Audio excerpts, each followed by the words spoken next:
E os ministros do Supremo Tribunal, eles vivem em uma bolha, não é possível.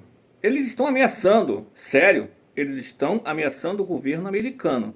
Se algum deles mais forem sancionados pelos Estados Unidos da América, senhores e senhoras, Bolsonaro vai para o presídio, vai sair da casa dele e vai para um lugar mais desconfortável. Vocês acreditam nisso? Não? Pois é. Acompanhe o vídeo e tirem as suas próprias conclusões.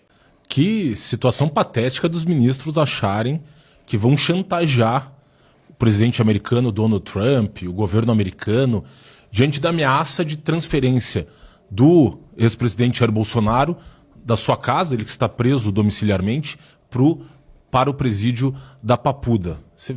Assim, a coisa é tão surreal, né? Os ministros se valendo.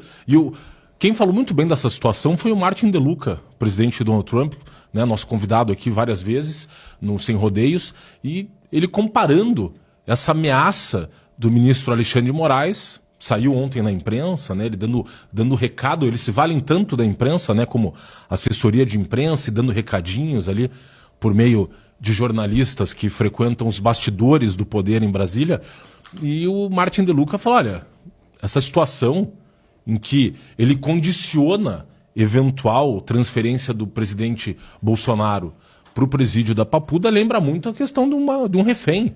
Você tentar condicionar a atuação de um Estado estrangeiro fazendo um preso de refém e a situação daquele preso, a análise da situação do preso não deriva de uma análise isenta dos fatos, da legislação do país, mas de uma situação e de uma conveniência política.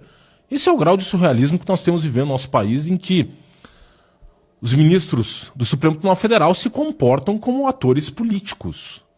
A questão é até quando eles vão continuar se comportando dessa maneira. Ontem mesmo, o próprio ministro Gilmar Mendes foi num evento realizado na Pontifícia Universidade Católica de São Paulo, contou com a presença do vice-presidente Geraldo Alckmin, ele e toda aquela célebre militância petista, José Dirceu, dentre outras figuras nefastas do pântano político brasileiro. Você imaginar um ministro do Supremo Tribunal Federal indo no evento de nítido caráter político e ideológico, em defesa da soberania brasileira. Né? Agora, esse novo momento do Brasil em que a esquerda brasileira se transformou, né, numa força patriótica. E você veja que o próprio ministro Gilmar Mendes falando mal do voto do Fux. Ele se referindo ao voto do Fux como um voto prenhe de incoerências. Não... Pode até ser prenhe de incoerências, mas o pior não é o voto prenhe de incoerências. O pior é um voto prenhe de ilegalidades, como é o voto do ministro Alexandre de Moraes, do ministro Flávio Dino, do ministro Cristiano Zanin e da ministra Carmen Lúcia.